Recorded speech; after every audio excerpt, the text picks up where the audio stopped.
Capítulo 48. Todos esperaban carta del señor Bennet a la mañana siguiente, pero llegó el correo y no trajo ni una línea suya. Su familia sabía que no era muy aficionado a escribir, pero en aquella ocasión creían que bien podía ser una excepción. Se vieron, por tanto, obligados a suponer que no había buenas noticias, pero incluso en ese caso preferían tener la certeza. El señor Gardiner esperó solo a que llegase el correo y se marchó. Cuando se fue, todos se quedaron con la seguridad de que así al menos tendrían constante información de lo que ocurriese. El señor Gardiner les prometió persuadir al señor Bennet de que regresara a Longbourn cuanto antes para consuelo de su esposa, que consideraba su vuelta como única garantía de que no moriría en el duelo. La señora Gardiner y sus hijos permanecerían en Hertfordshire unos días más, pues ésta creía que su presencia sería útil a sus sobrinas, las ayudaba a cuidar a la señora Bennet y les servía de gran alivio en sus horas libres. Su otra tía las visitaba a menudo, con el fin, según decía, de darles ánimos, pero como siempre les contaba algún nuevo ejemplo de los despilfarros y de la falta de escrúpulos de Wickham, rara vez se marchaba sin dejarlas aún más descorazonadas. Todo Meryton se empeñaba en desacreditar al hombre que solo 3 meses antes había sido considerado como un ángel de luz. Se decía que debía dinero en todos los comercios de la ciudad, y sus intrigas, honradas con el nombre de seducciones, se extendían a todas las familias de los comerciantes. Todo el mundo afirmaba que era el joven más perverso del mundo, y empezaron a decir que siempre habían desconfiado de su aparente bondad. Elizabeth, a pesar de no dar crédito ni a la mitad de lo que murmuraban, creía lo bastante para afianzar su previa creencia en la ruina de su hermana, y hasta Jane comenzó a perder las esperanzas, especialmente cuando llegó el momento en que, de haber ido a Escocia, se habrían recibido ya noticias suyas. El señor Gardiner salió de Longbourn el domingo, y el martes tuvo carta a su mujer. Le decía que a su llegada había ido enseguida en busca de su cuñado y se lo había llevado a Gracechurch Street, que el señor Bennet había estado en Epsom y en Clapham, pero sin ningún resultado, y que ahora quería preguntar en todas las principales hosterías de la ciudad, pues creía posible que se hubiesen albergado en una de ellas a su llegada a Londres, antes de procurarse otro alojamiento. El señor Gardiner opinaba que esta tentativa era inútil, pero como su cuñado estaba empeñado en llevarla a cabo, le ayudaría. Añadía que el señor Bennet se negaba a irse de Londres y prometía escribir en breve. En una postdata decía lo siguiente: «He escrito al coronel Forsters suplicándole que averigüe entre los amigos del regimiento si Wickham tiene parientes o relaciones que puedan saber en qué parte de la ciudad estará oculto. Si hubiese alguien a quien se pudiera acudir con alguna probabilidad de obtener esa pista, se adelantaría mucho.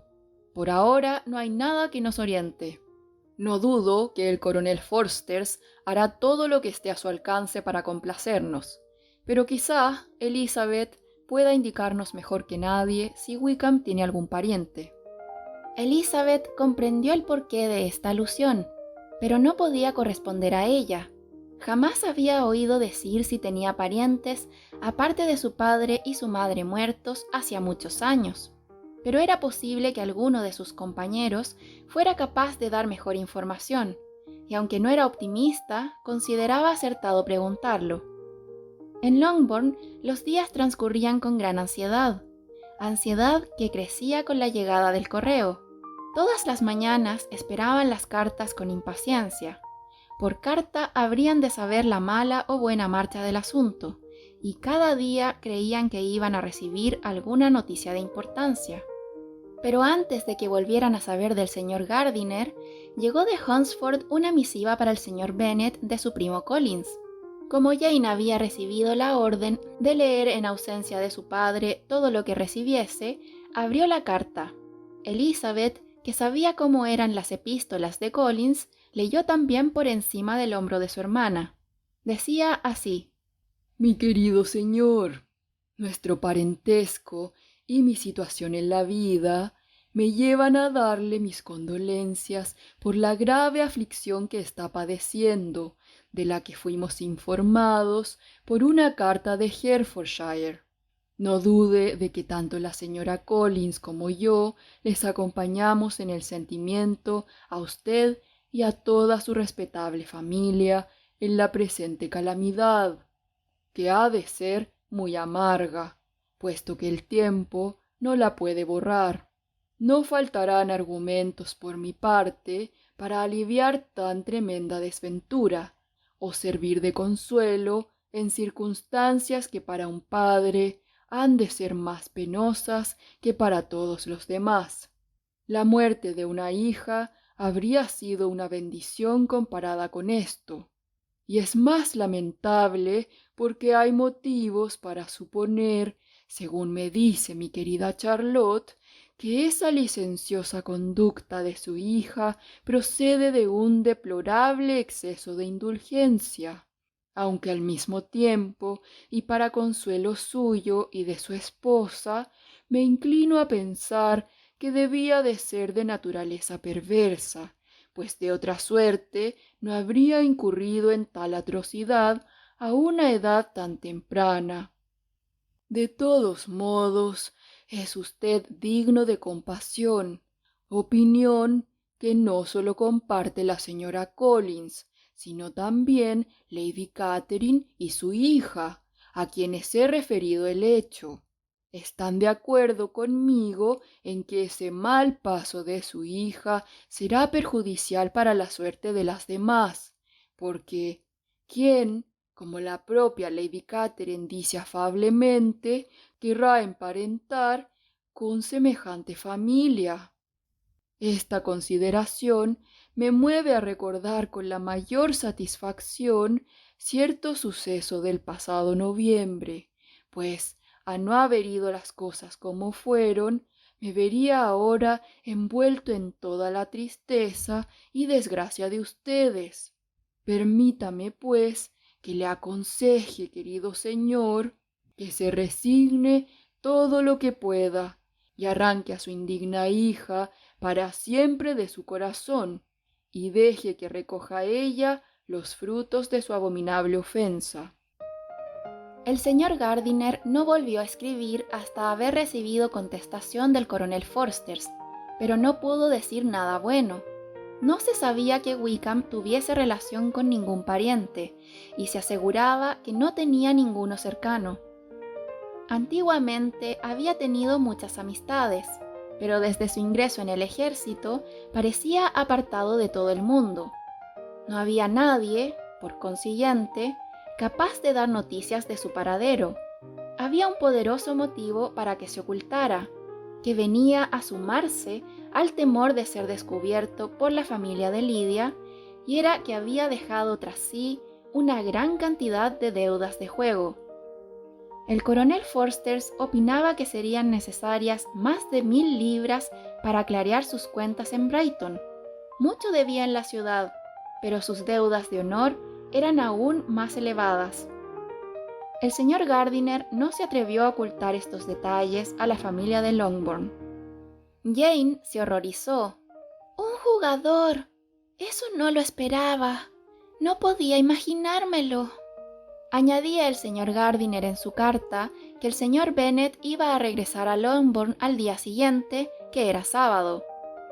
Desanimado por el fracaso de sus pesquisas, había cedido a las insistencias de su cuñado para que se volviese a casa y le dejase hacer a él mientras las circunstancias no fuesen más propicias para una acción conjunta.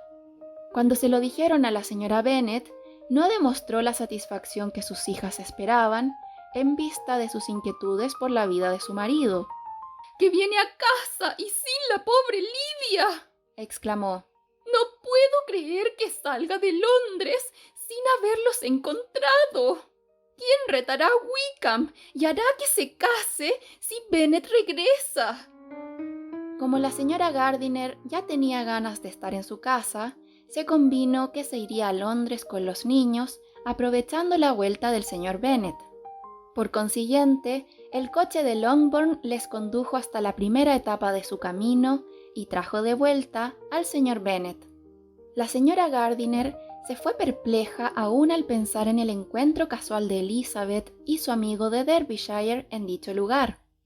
Elizabeth se había abstenido de pronunciar su nombre, y aquella especie de semi-esperanza que la tía había alimentado de que recibirían una carta de él al llegar a Longbourn se había quedado en nada.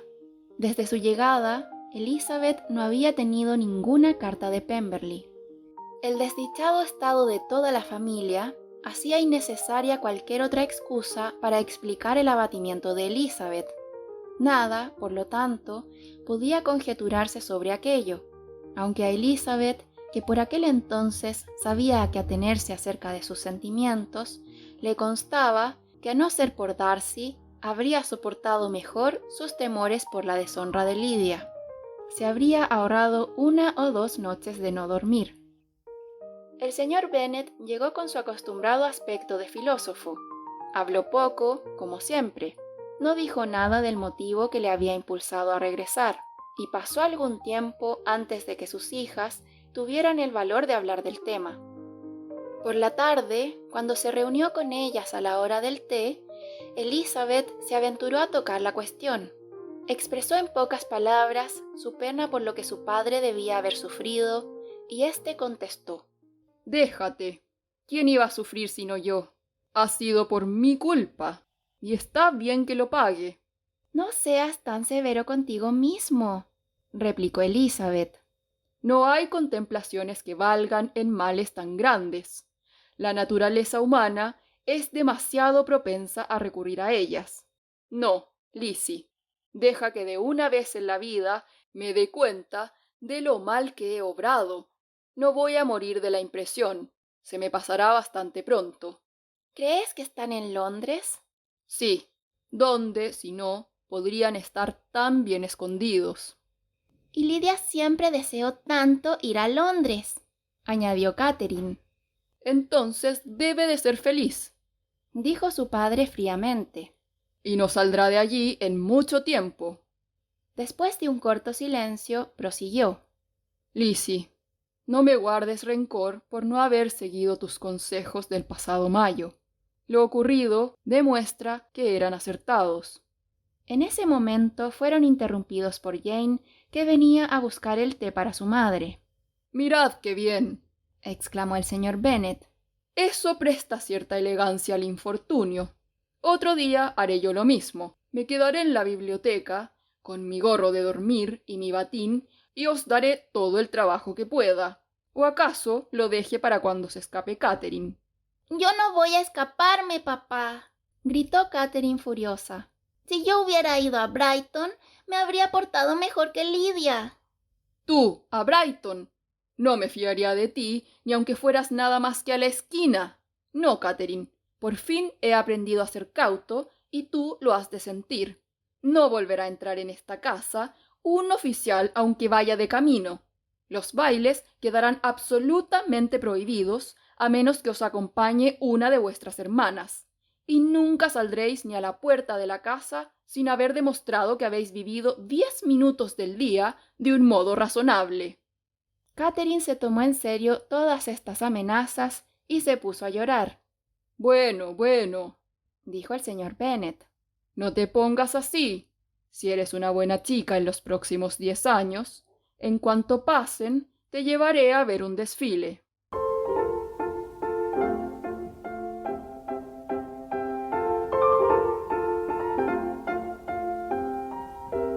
Dos días después de la vuelta del señor Bennet, mientras Jane y Elizabeth paseaban juntas por el plantío de arbustos de detrás de la casa, vieron al ama de llaves que venía hacia ellas. Creyeron que iba a llamarlas de parte de su madre y corrieron a su encuentro, pero la mujer le dijo a Jane: «Dispense que la interrumpa, señorita, pero he supuesto que tendría usted alguna buena noticia de la capital, y por eso me he tomado la libertad de venir a preguntárselo». «¿Qué dice usted, Hill? No he sabido nada». «Querida señorita», exclamó la señora Hill con gran asombro. ¿Ignora que ha llegado un propio para el amo, enviado por el señor Gardiner? Ha estado aquí media hora y el amo ha tenido una carta. Las dos muchachas se precipitaron hacia la casa, demasiado ansiosas para poder seguir conversando. Pasaron del vestíbulo al comedor, de allí a la biblioteca, pero su padre no estaba en ninguno de esos sitios. Iban a ver si estaba arriba con su madre cuando se encontraron con el mayordomo, que les dijo: Si buscan ustedes a mi amo, señoritas, lo encontrarán paseando por el sotillo.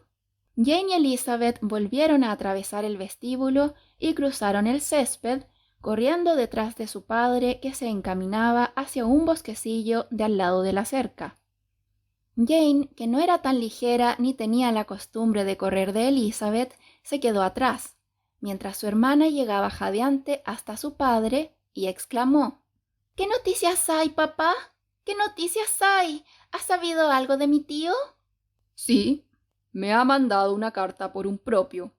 ¿Y qué nuevas trae? ¿Buenas o malas? ¿Qué se puede esperar de bueno?, dijo el padre, sacando la carta del bolsillo. Tomad, leed si queréis. Elizabeth cogió la carta con impaciencia. Jane llegaba entonces. Léela en voz alta, pidió el señor Bennet, porque todavía no sé de qué se trata. Gracechurch Street, lunes 2 de agosto. Mi querido hermano, por fin puedo enviarte noticias de mi sobrina y tales en conjunto que espero te satisfagan. Poco después de haberte marchado tú el sábado, tuve la suerte de averiguar en qué parte de Londres se encontraban. Los detalles me los reservo para cuando nos veamos. Bástete saber que ya están descubiertos. Les he visto a los dos. Entonces es lo que siempre he esperado, exclamó Jane. Están casados. Elizabeth siguió leyendo. No están casados ni creo que tengan intención de estarlo, pero si quieres cumplir los compromisos que me he permitido contraer en tu nombre, no pasará mucho sin que lo estén. Todo lo que tienes que hacer es asegurar a tu hija como dote su parte igual en las 5,000 libras que recibirán tus hijas a tu muerte y a la de tu esposa, y prometer que les pasarás, mientras vivas, 100 libras anuales. Estas son las condiciones que, bien mirado, no he vacilado en aceptar por ti, pues me creía autorizado para ello. Te mando la presente por un propio, pues no hay tiempo que perder para que me des una contestación. Comprenderás fácilmente, por todos los detalles, que la situación del señor Wickham no es tan desesperada como se ha creído. La gente se ha equivocado y me complazco en afirmar que después de pagadas todas las deudas, todavía quedará algún dinerillo para dotar a mi sobrina como adición a su propia fortuna. Si, como espero, me envías plenos poderes para actuar en tu nombre en todo este asunto, daré órdenes enseguida a Haggerston para que redacte el oportuno documento. No hay ninguna necesidad de que vuelvas a la capital. Por consiguiente, quédate tranquilo en Longbourn y confía en mi diligencia y cuidado. Contéstame cuanto antes y procura escribir con claridad. Hemos creído lo mejor que mi sobrina salga de mi casa para ir a casarse, cosa que no dudo aprobarás. Hoy va a venir. Volveré a escribirte tan pronto como haya algo nuevo. Tuyo, E. Gardiner. ¿Es posible?, exclamó Elizabeth al terminar la carta. ¿Será posible que se case con ella? Entonces, Wickham no es tan despreciable como creíamos, observó Jane. Querido papá, te doy la enhorabuena. ¿Ya has contestado la carta? No, pero hay que hacerlo enseguida. Elizabeth le rogó vehemente que no lo demorase. Querido papá, vuelve a casa y ponte a escribir inmediatamente. Piensa lo importante que son los minutos en estos momentos. Deja que yo escriba por ti, dijo Jane, si no quieres molestarte. Mucho me molesta, repuso él, pero no hay más remedio. Y regresó con ellas a la casa. Supongo que aceptarás, añadió Elizabeth. ¿Aceptar? Si estoy avergonzado de que pida tan poco. Deben casarse. aunque él sea como es. Sí, sí, deben casarse. No se puede hacer otra cosa. Pero hay 2 puntos que quiero aclarar. Primero, ¿cuánto dinero ha adelantado tu tío para resolver eso? Y segundo, ¿cómo voy a pagarlo? ¿Dinero? ¿Mi tío? Preguntó Jane. ¿Qué quieres decir? Digo que no hay hombre en su sano juicio que se case con Lidia por tan leve tentación como son 100 libras anuales durante mi vida y 50 cuando yo me muera. Es muy cierto, dijo Elizabeth. No se me había ocurrido. Pagadas sus deudas y que todavía quede algo. Eso debe ser obra de mi tío. ¡Qué hombre tan bueno y generoso! Temo que esté pasando apuros, pues con una pequeña cantidad no se hace todo eso, No, dijo el señor Bennet. Wickham es un loco si acepta a Lidia por menos de 10.000 libras. Sentiría juzgarle tan mal cuando vamos a empezar a ser parientes. 10.000 libras. No lo quiera Dios. ¿Cuándo podríamos pagar la mitad de esa suma? El señor Bennet no contestó, y ensimismados todos en sus pensamientos, continuaron en silencio hasta llegar a la casa.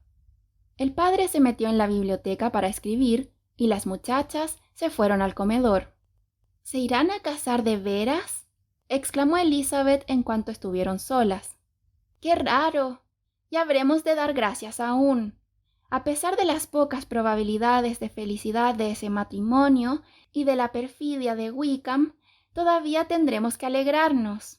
Oh, Lidia. Me consuelo pensando, replicó Jane, que seguramente no se casaría con Lidia si no quisiera. Aunque nuestro bondadoso tío haya hecho algo por salvarlo, no puedo creer que haya adelantado 10.000 libras ni nada parecido. Tiene hijos y puede tener más. No alcanzaría a ahorrar ni la mitad de esa suma. Si pudiéramos averiguar a cuánto ascienden las deudas de Wickham, dijo Elizabeth, y cuál es la dote que el tío Gardiner da a nuestra hermana, sabríamos exactamente lo que ha hecho por ellos, pues Wickham no tiene ni medio chelín. Jamás podremos pagar la bondad del tío. El llevarla a su casa y ponerla bajo su dirección y amparo personal es un sacrificio que nunca podremos agradecer bastante. Ahora debe de estar con ellos. Si tanta bondad no le hace sentirse miserable, nunca merecerá ser feliz. ¡Qué vergüenza para ella encontrarse cara a cara con nuestra tía! Unos y otros hemos de procurar olvidar lo sucedido, dijo Jane. Espero que todavía sean dichosos. A mi modo de ver, el hecho de que Wickham haya accedido a casarse es prueba de que ha entrado por el buen camino. Su mutuo afecto les hará sentar la cabeza, y confío que les volverá tan razonables que con el tiempo nos harán olvidar su pasada imprudencia.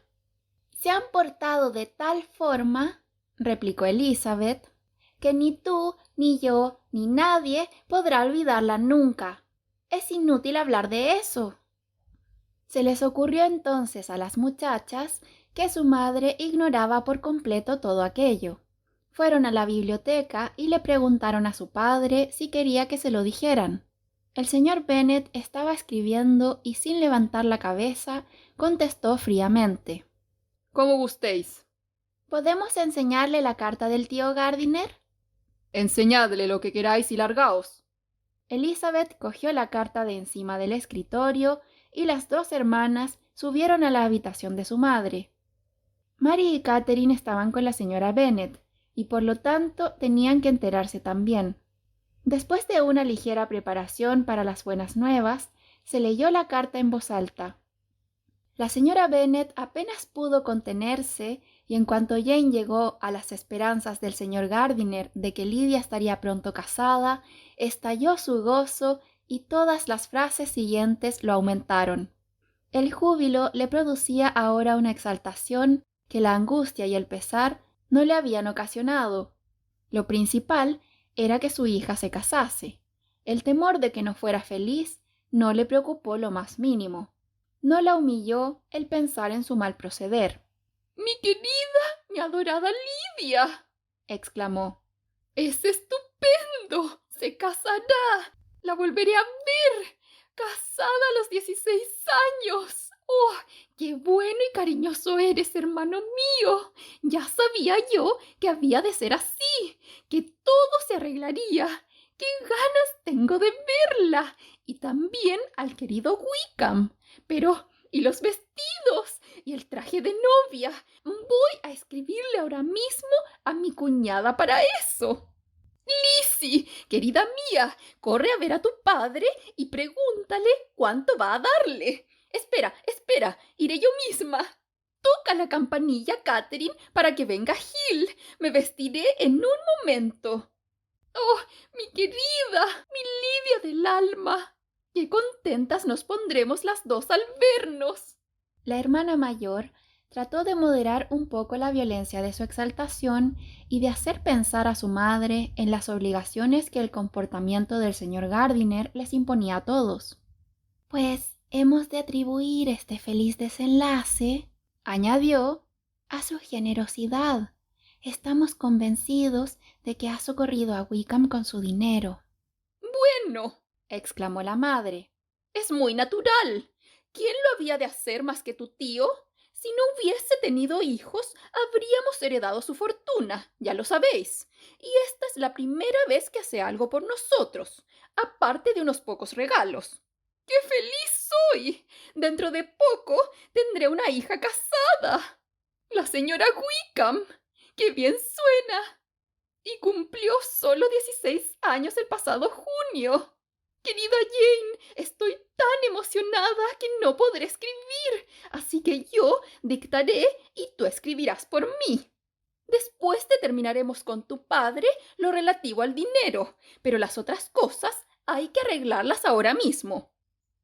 Se disponía a tratar de todos los particulares sobre sedas, muselinas y batistas, y al instante habría dictado algunas órdenes si Jane no la hubiese convencido, aunque con cierta dificultad, de que primero debería consultar con su marido. Le hizo comprender que un día de retraso no tendría la menor importancia, y la señora Bennet estaba muy feliz para ser obstinada como siempre. Además, ya se le habían ocurrido otros planes. Iré a Meryton en cuanto me vista, a comunicar tan excelentes noticias a mi hermana Phillips, y al regreso podré visitar a Lady Lucas y a la señora Long. Catherine, baja corriendo y pide el coche. Estoy segura de que me sentará muy bien tomar el aire. Niñas, ¿queréis algo para Meryton? Oh, aquí viene Hill. Querida Hill, ¿se ha enterado ya de las buenas noticias? La señorita Lidia va a casarse y para que brinden por su boda se beberán ustedes un ponche. La señora Hill manifestó su satisfacción y les dio sus parabienes a todas. Elizabeth, mareada ante tanta locura, se refugió en su cuarto para dar libre curso a sus pensamientos. La situación de la pobre Lidia había de ser, aun poniéndose en lo mejor, bastante mala, pero no era eso lo peor. Tenía que estar aún agradecida, pues, aunque mirando al porvenir, su hermana no podía esperar ninguna felicidad razonable ni ninguna prosperidad en el mundo. Mirando hacia atrás, a lo que solo 2 horas antes Elizabeth había temido tanto, no se podía negar que todavía había tenido suerte.